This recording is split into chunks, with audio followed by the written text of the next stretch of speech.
إن الحمد لله نحمده ونستعينه ونستغفره ونعوذ بالله من شرور أنفسنا ومن سيئات أعمالنا من يهده الله فلا مضل له ومن يضلل فلا هادي له وأشهد أن لا إله إلا الله وحده لا شريك له وأشهد أن محمدا عبده ورسوله يا أيها الذين آمنوا اتقوا الله حق تقاته ولا تموتن إلا وأنتم مسلمون يا أيها الناس اتقوا ربكم الذي خلقكم من نفس واحدة وخلق منها زوجها وبث منهما رجالا كثيرا ونساء واتقوا الله الذي تساءلون به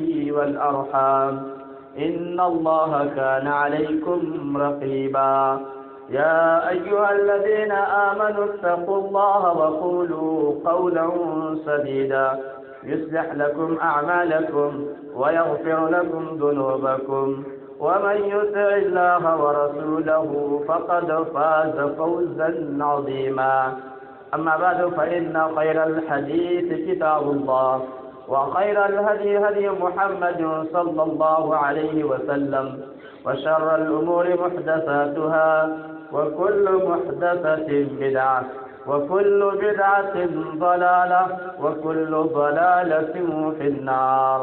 قال الله سبحانه وتعالى في كلامه المجيد قاف والقرآن المجيد بل عجبوا أن جاءهم منذر منهم فقال الكافرون هذا شيء عجيب أإذا متنا وكنا ترابا ذلك رجع بعيد قد علمنا ما تنقص الأرض منهم وعندنا كتاب حفيظ بل كذبوا بالحق لما جاءهم فهم في أمر مريج أفلم ينظروا إلى السماء فوقهم كيف بنيناها وزيناها وما لها من فروج.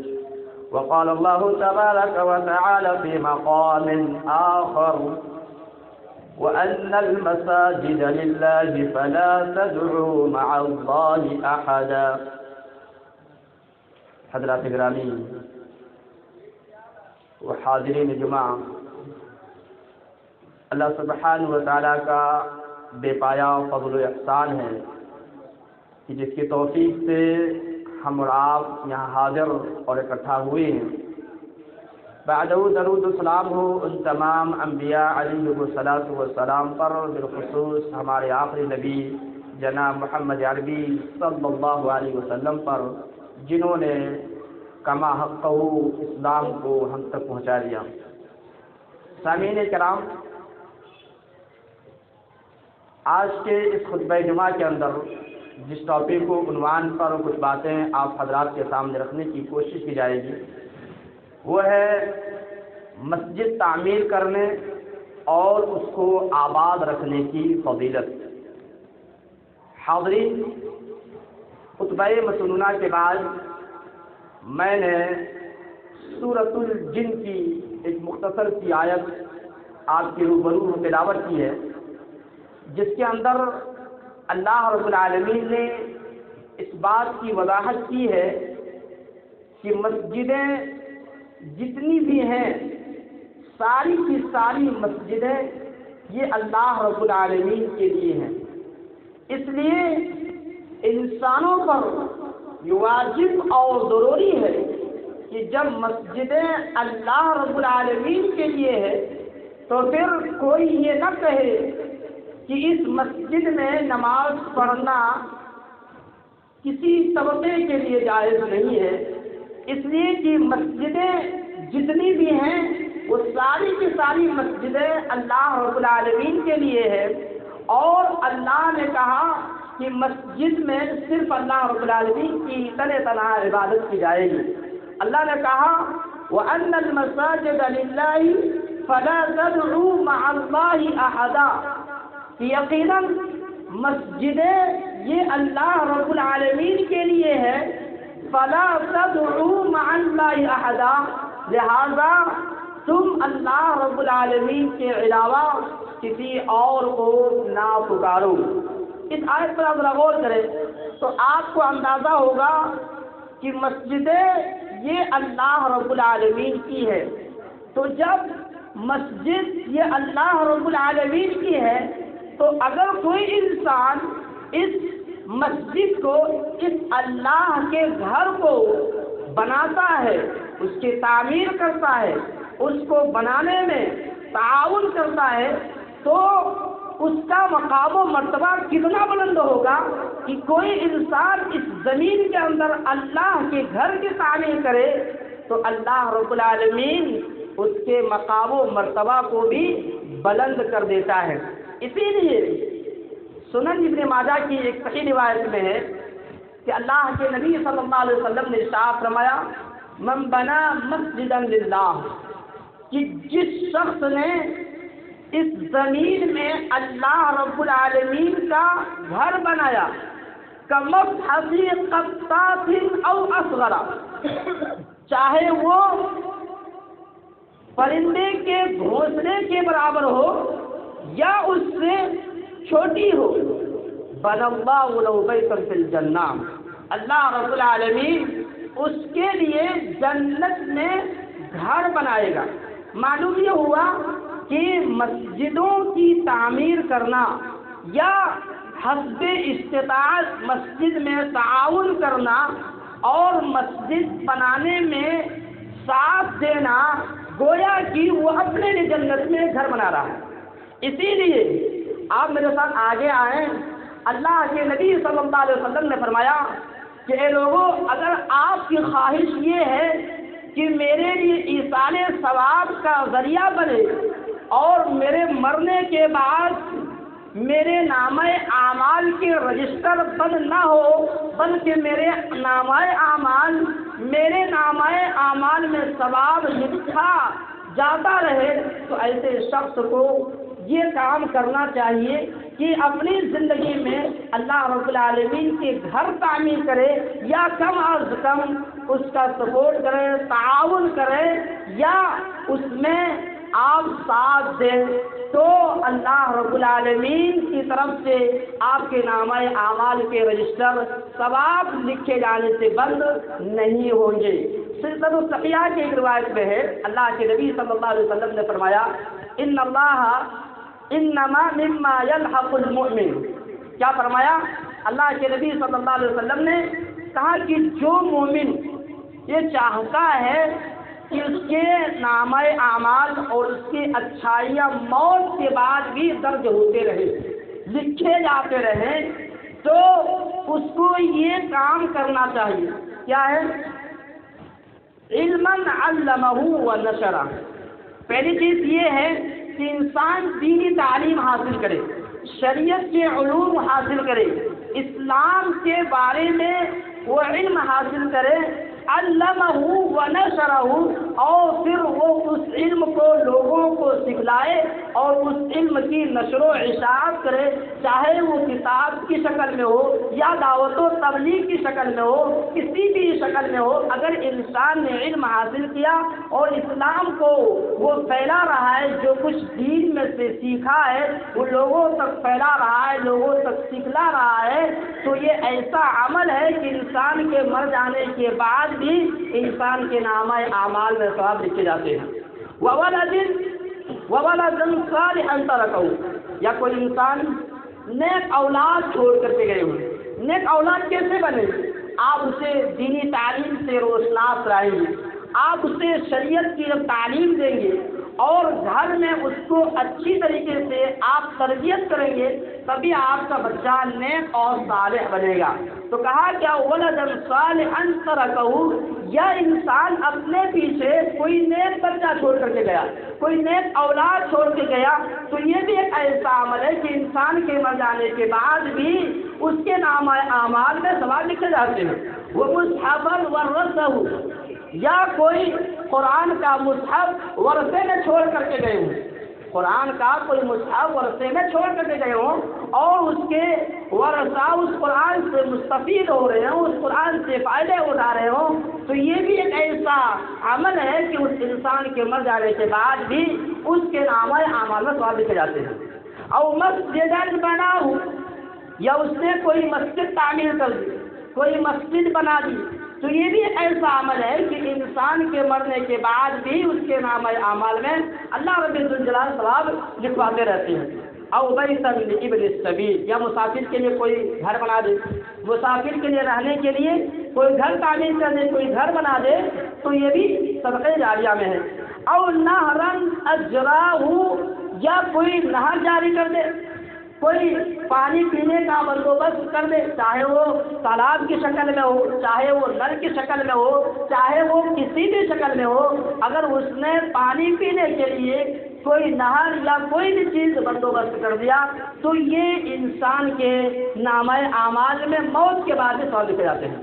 او صدقۃ اخرجہا من مالہ فی صحتہ و حیاتہ، یا انسان اپنی موت یا انسان اپنی زندگی میں تندرستی کی حالت میں کوئی صدقہ کیا ہو، تو یہ بھی انسان کے مر جانے کے بعد بھی انسان کے نامۂ اعمال میں ثواب لکھے جاتے رہے۔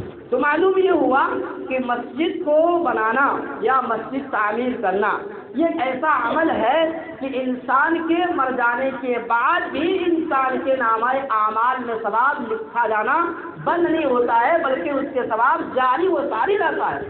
یہی نہیں میرے بھائیوں، بلکہ آپ آئے، اللہ کے نبی صلی اللہ علیہ وسلم نے فرمایا کہ اللہ رب العالمین نے ایسے انسان کو اپنا پڑوسی قرار دیا ہے جنہوں نے مسجد کی تعمیر کی۔ اللہ، کوئی انسان اللہ کے پڑوسی ہو جائے، کتنی خوش نصیبی کی بات ہے، کتنے خوش بختی کی بات ہے کہ کوئی انسان اللہ کے پڑوسی بن جائے۔ ہمارے یہاں اگر کوئی انسان مسجد کے پڑوسی بن جاتے ہیں یا کوئی کسی کے عالم کے پڑوسی بن جاتے ہیں تو انسان فخر محسوس کرتا ہے، انسان اپنے آپ کو بہت سکون محسوس کرتا ہے۔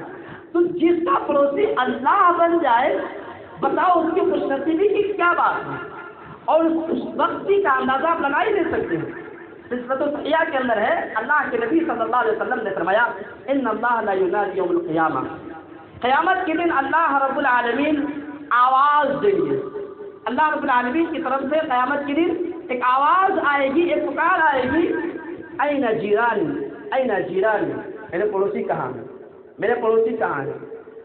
قال فتقول الملائکہ، فرشتے کہیں گے ربنا ومن ينبغي ان يجابه، اے ہمارے رب، بھلا آپ کا بھی پڑوسی کون ہو سکتا ہے؟ رب کا بھی کوئی پڑوسی ہو سکتا ہے؟ فیقول، تو اللہ رب العالمین کہے گا این عمار المساجد، مسجد تعمیر کرنے والے لوگ کہاں ہیں؟ مسجد کو بنانے والے لوگ کہاں ہیں؟ مسجد میں تعاون کرنے والے لوگ کہاں ہیں؟ مسجد بنانے میں ساتھ دینے والے لوگ کہاں ہیں؟ مسجد میں تعاون کرنے والے، مسجد میں ہیلپ کرنے والے، مسجد بنانے والے، مسجد کے بنانے وقت ساتھ دینے والے لوگ کہاں ہیں؟ وہ تو میرے پڑوسی ہیں، وہی آج میرے پڑوسی ہیں۔ اللہ کہے گا این عمار المساجد، مسجدوں کو تعمیر کرنے والے لوگ ہی میرے پڑوسی ہیں۔ اللہ، کتنی خوش نصیبی کی بات ہے، کتنی سعادت مندی کی بات ہے کہ اللہ رب العالمین نے مسجدوں کو تعمیر کرنے والے شخص کو اپنا پڑوسی قرار دیا ہے۔ اس لیے ہم اور آپ کو اس میں بڑھ چڑھ کر کے چلنا ہے۔ اسی طریقے سے میرے بھائیوں، اللہ رب الجلال نے کہا کہ یہ جو مسجدوں سے واسطہ رکھنا، مسجدوں سے اپنا تعلق قائم رکھنا، یہ ایرو میرے نفسوں کا کام نہیں ہے، یہ ان لوگوں کا کام ہے جن کا ایمان اللہ پر اور آخرت کے دن پر پختہ یقین ہوتا ہے۔ اور مسجدوں کو بنانا، مسجدوں کو آباد رکھنا، یہ ایمان کی نشانی ہے۔ اگر کوئی انسان مسجدوں میں تعاون کے لیے پیچھے رہ جاتا ہے یا مسجد میں نماز پڑھنے میں پیچھے رہ جاتا ہے، نہ مسجد سے کوئی تعلق، تو آپ سمجھ جائیں کہ اس کے ایمان ابھی تک کمزور ہے۔ کیونکہ مسجدوں کو بنانا، مسجدوں کو آباد رکھنا، اللہ رب الجلال نے قرآن کریم میں ایمان کی نشانی اور ایمان کی علامت قرار دیا ہے۔ آپ پڑھیں قرآن کریم سورہ توبہ کے اندر اللہ رب العالمین نے ارشاد فرمایا انما یعمر مساجد اللہ، من آمن باللہ والیوم الآخر، کہا یقیناً اللہ رب العالمین کی مسجدوں کو وہی لوگ تعمیر کرتے ہیں جو اللہ پر اور آخرت کے دن پر ایمان رکھتے ہیں، وأقام الصلاۃ اور نماز پابندی سے پڑھتے ہیں، وآتى الزکاۃ اور زکات ادا کرتے ہیں، ولم یخش الا اللہ اور وہ صرف اور صرف اللہ سے ڈرتا ہے، فعسى اولئک ان یکونوا من المہتدین، تو ان قریب یہی لوگ ہدایت یافتہ ہوں گے۔ آپ اس آیت کا ذرا غور کریں تو اللہ رب العالمین نے کہا کہ جو لوگ مسجد کو بناتے ہیں، مسجد کو آباد رکھتے ہیں، یہ لوگ دراصل ایمان والے ہیں اور یہی لوگ کامیاب ہونے والے ہیں۔ اور یہی نہیں بلکہ اللہ کے نبی صلی اللہ علیہ وسلم نے یہاں تک کہا کہ جن کا تعلق مسجد سے جڑا ہوا ہے، مسجد میں آنا جانا لگا رہتا ہے، تو آپ اس کے ایمان کی گواہی دے دو۔ معلوم یہ ہوا کہ جن کا مسجد سے کوئی تعلق نہیں ہے اور مسجد میں آنا جانا اس کا بند ہے، تو اس کے ایمان میں ابھی تک کھوٹ ہے اور اس کے ایمان میں ابھی بھی نقص ہے۔ یہی بات ہے اللہ کے نبی صلی اللہ علیہ وسلم نے فرمایا، جیسا کہ سنن ترمذی کی روایت ہے اور امام البانی رحمہ اللہ اس روایت کو صحیح قرار دیتے ہیں۔ کیا کہا اللہ کے نبی صلی اللہ علیہ وسلم نے؟ اذا رأیتم الرجل یعتاد المساجد، کہا کہ اگر آپ کسی شخص کو مسجد میں آتا جاتا دیکھو، فاشہدوا لہو بالایمان، تو اس کے ایمان کی گواہی دو۔ کیوں؟ اس لیے کہ اللہ رب العالمین قرآن کریم میں فرماتا ہے کہ انما یعمر مساجد اللہ من آمن باللہ والیوم الآخر، یقیناً مسجدوں کو آباد وہ لوگ رکھتے ہیں جو اللہ پر اور آخرت کے دن پر ایمان رکھتے ہیں۔ تو معلوم یہ ہے کہ جن کا ایمان اللہ رب العالمین پر پختہ ہوتا ہے، آخرت کے دن پر ایمان پختہ ہوتا ہے، تو وہ انسان مسجد سے اپنا تعلق قائم رکھتا ہے، مسجد کو آباد رکھنے کی پوری کوشش کرتا ہے، دنیا داری کو وہ نبھا کر کے اللہ رب العالمین کے حقوق کو ادا کرنے کے لیے مسجدوں میں آ کر کے مسجدوں کو آباد رکھتا ہے۔ یہ وہ لوگ کرتے ہیں جن کا ایمان اللہ پر بڑا پختہ ہوتا ہے اور آخرت کے دن پر بڑا پختہ ہوتا ہے، وہ لوگ مسجدوں کو آباد رکھتے ہیں۔ یہ ایمان کی نشانی ہے میرے بھائیو۔ مسجد جس کو اللہ رب العالمین کے گھر میں کہا جاتا ہے، یہ اللہ رب العالمین کے نزدیک بہت پسندیدہ ہے، بہت محبوب جگہ ہے، بہت پسندیدہ جگہ ہے۔ تو جب اللہ رب العالمین کو یہ جگہ سب سے پسند ہے، تو جو اس میں آ کر کے نماز پڑھتے وہ کتنے پسند ہوں گے، وہ کتنے محبوب ہوں گے، اندازہ لگائیں۔ اللہ رب العالمین کے نزدیک دنیا میں ساری جگہوں میں سب سے افضل، بہتر اور پسندیدہ جگہ یہ مسجد ہے۔ اب اگر کوئی انسان اس مسجد میں نماز آ کر کے پڑھتا ہے تو اللہ رب العالمین کے محبوب نہیں ہوں گے، اللہ کے پسندیدہ نہیں ہوں گے؟ ضرور ہوں گے۔ اللہ کے نبی صلی اللہ علیہ وسلم نے فرمایا صحیح مسلم کی روایت میں کہ احب البلاد الی اللہ، کہ اللہ رب العالمین کے نزدیک جگہوں میں سب سے پسندیدہ اور محبوب جگہ مساجدہا، اللہ کی مسجدیں ہیں، وابغض البلاد اسواقها، اور جگہوں میں سب سے بدترین جگہ، سب سے مبغوض جگہ، سب سے ناپسندیدہ جگہ اللہ کے نزدیک ہے وہ بازار ہے۔ اب آپ اندازہ لگائیں کہ ہمارا ایمان کہاں تک ہے۔ ہم مسجد میں کتنا ٹائم دیتے ہیں اور بازاروں میں کتنا ٹائم دیتے ہیں، ہر کوئی انسان اپنے دل سے پوچھے اور اپنے ضمیر سے پوچھے۔ کوئی انسان کسی کے بارے میں فیصلہ نہیں کر سکتا ہے، لیکن اپنے بارے میں تو انسان کہہ ہی سکتا ہے نا۔ اسی لیے عربی کا ایک مقولہ ہے، صاحب البیت کی ادری بما فیہ، گھر والا جانتا ہے کہ گھر میں کیا رکھا ہوا ہے۔ تو ہر انسان اپنے دل میں جھانکے اور دیکھے کہ ہم سب سے زیادہ کہاں ٹائم دے رہے ہیں، اور جو سب سے افضل جگہ، بہتر جگہ ہے، کیا وہاں ہم کچھ بھی ٹائم دے رہے ہیں؟ 5 وقتہ نماز جہاں پہ پڑھی جاتی ہے، ان نمازوں میں سے جو جہری نمازیں ہیں، اس میں اگر انسان 20-25 میں نماز لمبی کر دے، دیکھیے حالت کیا ہوتی ہے، دیکھیے کیا مسئلہ بن جاتا ہے، ایک لفڑا ہو جاتا ہے، ہنگامہ ہو جاتا ہے۔ وہیں پہ بازاروں میں انسان پورے دن لگا دے، 4-5 گھنٹہ کھپا دے، کوئی لفڑا نہیں، صرف اللہ رب العالمین کے راستے میں لفڑا کیوں ہوتا ہے مجھے آج تک سمجھ میں نہیں آتا ہے۔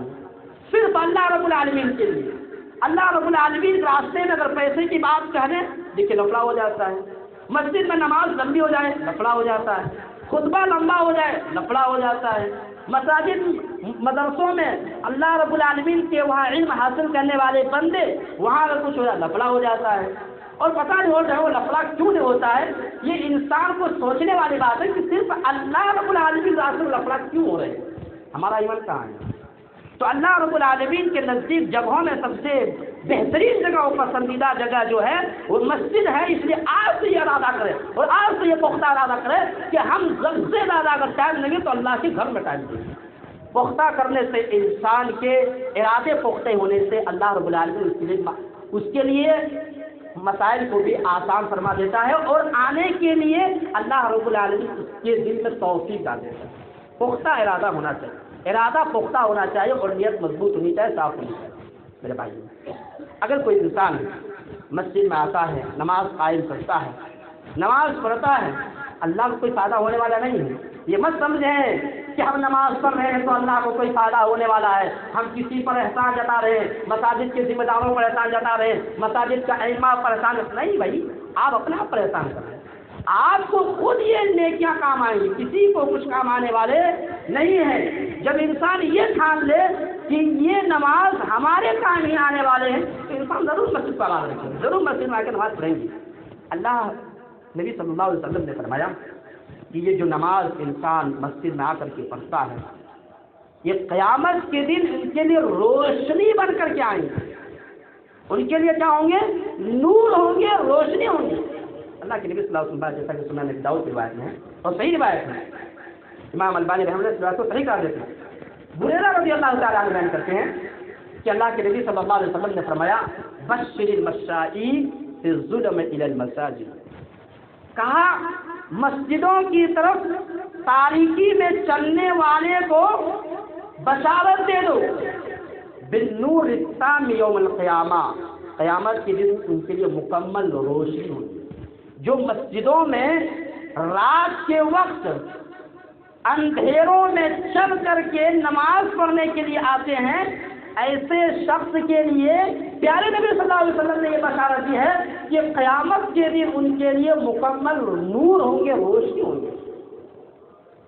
آج تو الحمدللہ یہ چیز بھی بڑے ہی ہمارے لیے آسان ہو گئی، روشنیاں ہی روشنیاں راستے میں ہیں، یہ بھی اللہ کی بہت بڑی نعمت ہے۔ لیکن جتنی آسانیاں اتنی سستی، حیرت والی بات ہے۔ اللہ رب العالمین نے راستے میں اگر روشنیاں دی ہے، یہ اللہ کی بہت بڑی نعمت ہے، اور یہ نعمت پانے کے باوجود بھی اگر انسان مساجد میں آ کر کے نماز نہیں پڑھتا ہے، اللہ رب العالمین سخت حساب دے گا، سخت سے سخت حساب دے گا، یاد رکھیں۔ کیونکہ جتنے آسانیاں مل جاتے ہیں اتنے ہی جتنی نعمتیں فراہم ہوتی ہیں نا، اور جتنی آسانیاں ملتی ہیں حساب بھی اتنے کٹھن ہونے والے ہیں۔ آج دیکھیں فجر کے وقت پوری رات آپ دیکھ لیں مسجدوں میں، گلیوں میں، مسجدوں کے جو راستے ہیں اور بلکہ پورے راستے دیکھ لیجیے، خصوص شہروں میں تو زیادہ اس کا اہتمام ہے، روشنی ہی روشنی ہے۔ اگر آپ سوئی میں دھاگا پکڑتے ہیں، دھاگا ڈالنا چاہتے ہیں تو آسانی کے ساتھ آپ 12 بجے رات 2 بجے ڈال سکتے ہیں، اتنی روشنی ہے۔ یہ اللہ رب العالمین کی طرف سے نعمت ہے۔ لیکن پھر بھی دیکھیں اتنی ہی سستی، آپ بدل میں آ کے دیکھ لیجیے کتنے لوگ نماز پڑھتے ہیں، کتنے نمازی آتے ہیں، آپ خود دیکھ لیں، جائزہ لیں۔ کیوں ایسا بھائی؟ ہمارے اندر ایمان کی کمی ہے، ایمان کو مضبوط کرنا چاہیے۔ اگر آپ چاہتے ہیں کہ قیامت کے دن ہمارے لیے مکمل روشنی اور نور ہو تو مسجدوں میں آ کر کے نماز پڑھیں، مسجدوں کو آباد رکھیں، کیونکہ یہ مسجد جو بنائی ہی گئی ہے نماز پڑھنے کے لیے، فرائض نماز یہ مسجد میں ادا کرنا واجب ہے، یہ بات یاد رکھیں۔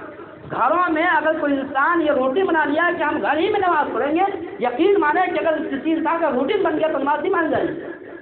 کسی انسان کا اگر روٹین بن گیا ہے کہ ہم گھر ہی میں نماز پڑھیں گے، فجر کی نماز ہم گھر ہی میں حاضر پڑھیں گے، اور بڑا مسئلہ حیرت کی بات یہ کہ لوگ پوچھتے ہیں بھائی کہ ہم نماز قضا کر رہے ہیں تو کیا اقامت کہیں گے، دونوں ایک ساتھ پڑھ سکتے؟ ارے بھائی نماز قضا کہاں ہے بھائی؟ نماز قضا ہے ہی نہیں۔ اگر نماز قضا ہوتی تو اتنی مہلت نہ دی گئی ہوتی کہ بھائی آپ طاقت نہیں رکھتے ہیں تو بیٹھ کر پڑھیں، بیٹھ کر نہیں رکھتے ہیں تو آپ لیٹ کر پڑھیں، لیٹ کر نہیں پڑھ سکتے ہیں تو آپ کیا کریں؟ اشارے سے پڑھیں۔ اگر قضا ہوتی نماز، اگر نماز قضا ہوتی تو اس وقت سب سے زیادہ ضرورت تھی جس وقت کفر اور اسلام کی لڑائی ہو رہی تھی اور جنگ کے میدان میں صحابہ کرام شامل تھے، جنگ ہو رہے ہیں، آمنا سامنا ہے، کافروں کا مسلمانوں کا آمنا سامنا ہے، کفر اسلام کی لڑائی ہے، پھر بھی اللہ رب الجلال کی طرف سے یہ نہیں آیا کہ آپ لوگ جنگ سے فارغ ہو جائیں پھر بعد میں نماز پڑھ لیں. کیا آیا اس میں؟ جبکہ اس وقت سخت ضرورت ہے. آیا نہیں آیا؟ کیا آیا؟ کہا کہ کچھ لوگ جنگ میں لڑے اور کچھ لوگ نماز پڑھیں. آپ اندازہ لگائیں کہ اگر رخصت ہوتی، نماز کی قضا ہوتی تو ان کو زیادہ ضرورت تھی قضا کی، پھر بھی اللہ رب العالمین نے ان لوگوں کو قضا کرنے کا حکم نہیں دیا، جبکہ مسلمانوں کی تعداد بہت کم تھی. پھر بھی اللہ کا یہ حکم آیا کہ ایک جماعت نماز پڑھیں گے اور دوسری جماعت جا کر لڑیں گے. کہاں سے آپ یہ بہانہ بیان کر رہے بھائی کہ ہم نماز کی قضا ہے؟ نماز کی قضا نہیں ہے بھائی. نماز کی قضا دو ہی صورتوں میں ہے، یہ بظاہر قضا ہے لیکن قضا نہیں ہے. وہ کیا ہے کہ انسان گہری نیند میں سو جائے اور پھر انسان جب بھی اٹھے تو انسان نماز پڑھے تو اس کا وہی ٹائم ہے، وہ قضا نہیں ہے. دیکھنے میں لگ رہا قضا لیکن وہ شریعت کے حساب سے قضا نہیں ہے. یا انسان بھول جائے تو جب بھی اس کی یاد کرے تو نماز پڑھے تو بظاہر لگ رہا ہے کہ قضا ہے، قضا نہیں ہے، شریعت اس کو ادا کرتی ہے. اس لیے یہ بات ذہن کے اندر بٹھائیں کہ نماز قضا نہیں ہے.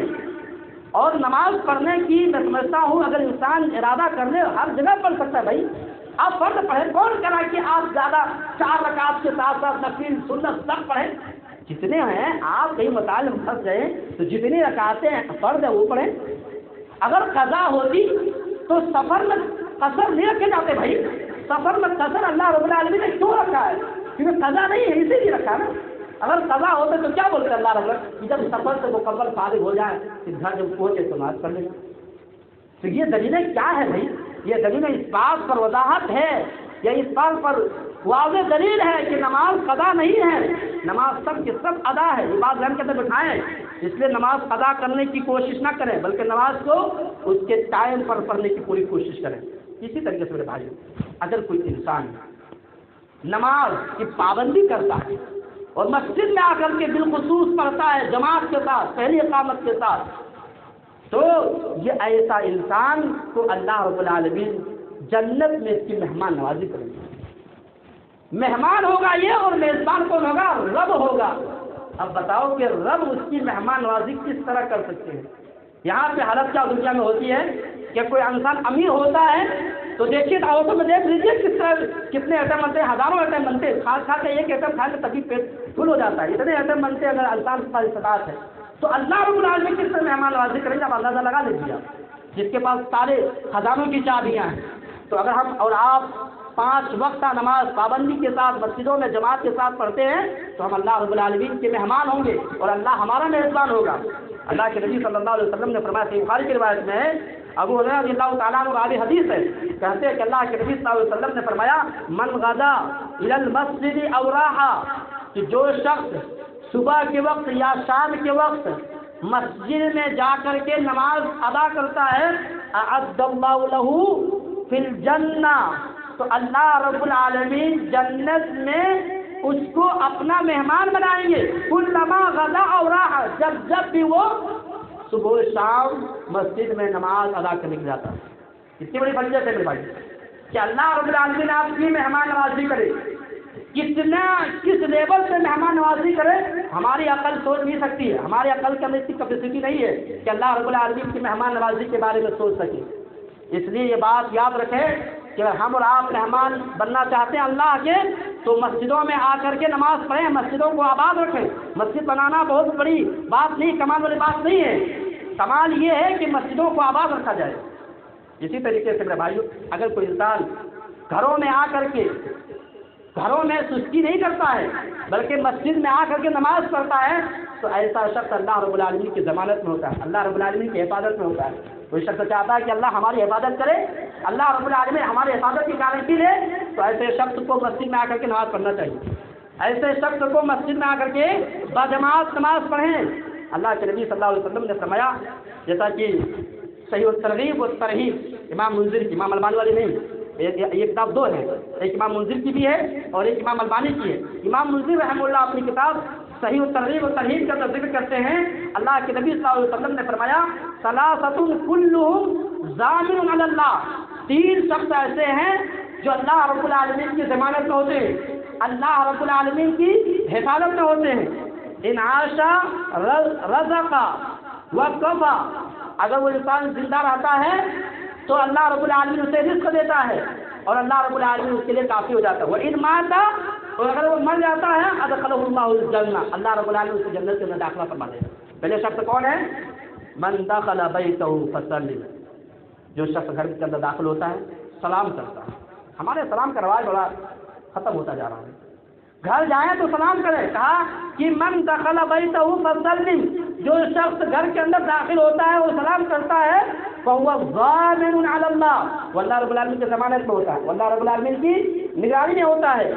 ومن خرج الى المسجد، اور جو شخص مسجد میں آتا ہے فهو ضامن علی اللہ، تو اللہ رب العالمین کی ضمانت میں ہوتا ہے، تو اللہ رب العالمین کی حفاظت میں ہوتا ہے. ومن خرج فی سبیل اللہ، اور جو اللہ رب العالمین کے راستے میں نکلتا ہے فهو ضامن علی اللہ، تو یہ شخص بھی اللہ رب العالمین کی ضمانت میں ہوتا ہے، اللہ رب العالمین کی نگرانی میں ہوتا ہے. معلوم یہ ہوا اگر ہم اور آپ چاہتے ہیں کہ ہماری حفاظت اللہ رب العالمین کی طرف سے ہو، اللہ رب العالمین کی ضمانت ہمارے ساتھ ہو، تو ہم اور آپ کو یہ طریقہ اختیار کرنا ہے کہ مسجد میں آ کر کے نماز پڑھیں. مسجد میں آ کر کے نماز پڑھیں. جب مسجد میں آ کر کے نماز پڑھیں گے تو اللہ رب العالمین کی ضمانت میں ہم اور آپ ہوں گے. اس لیے میرے عرض کرنے کا مطلب یہ ہے کہ جہاں مسجد کو بنانا بہت اہم ہے اور بڑی فضیلت ہے، وہیں پہ مسجد کو آباد رکھنے والے کی بھی بڑی فضیلتیں ہیں.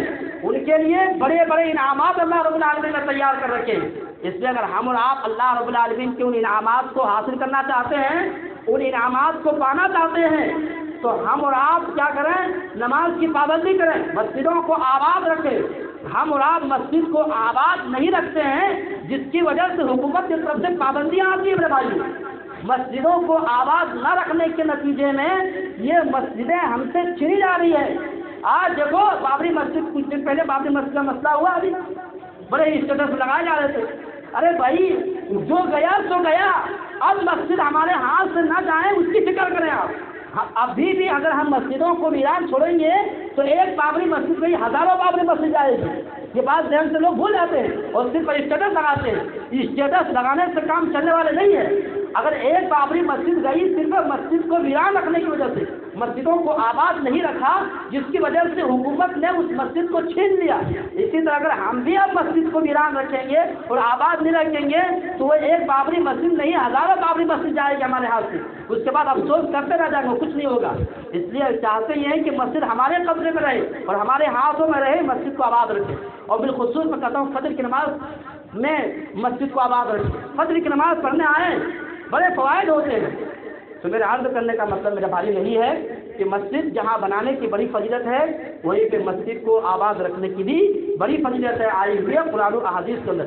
اس لیے ہم اور آپ پر واجب ہے، ضروری ہے کہ ہم اور آپ مسجد کو آباد رکھیں، مسجد میں آ کر کے نماز پڑھیں، مسجد میں آ کر کے درس و دروس سنیں، تاکہ ہمارے ایمان تازہ ہوتا رہے اور ہم اللہ رب العالمین کی جنت کے مستحق ہو سکیں. اللہ رب العالمین سے دعا ہے کہ العالمین ہم تمام مسلمانوں کو ان باتوں پر عمل کرنے کی توفیق عطا فرمائے. العالمین ہم تمام مسلمانوں کو حسن عمل کی توفیق دے. العالمین ہمیں جب تک دنیا کے اندر رکھے دین اسلام پر رکھے اور جو ہمارا خاتمہ ہو تو خاتمہ بالخیر ہو. اقول لکم ما تسمعون فاستغفروا اللہ لی ولکم.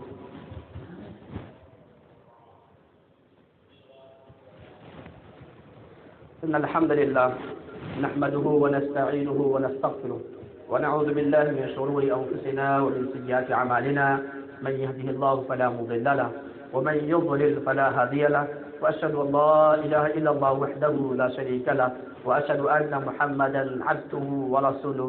اما بعد فان خير الحديث كتاب الله وخير الهدي هدي محمد صلى الله عليه وسلم وشر الأمور محدثاتها وكل محدثة بدعة وكل بدعة ضلالة وكل ضلالة في النار. قال الله سبحانه وتعالى إن الله وملائكته يصلون على النبي يا أيها الذين آمنوا صلوا عليه وسلموا تسليما. اللهم صل على محمد وعلى آل محمد كما صليت على إبراهيم وعلى آل إبراهيم إنك حميد مجيد. اللهم بارك على محمد وعلى آل محمد كما باركت على إبراهيم وعلى آل إبراهيم إنك حميد مجيد. عباد الله رحمكم الله، إن الله يأمر بالعدل والإحسان وإيتاء ذي القربى وينهى عن الفحشاء والمنكر والبغي يعظكم لعلكم تذكرون. اذكروا الله يذكركم ولذكر الله أكبر والله يعلم ما تصنعون. قوموا للصلاة.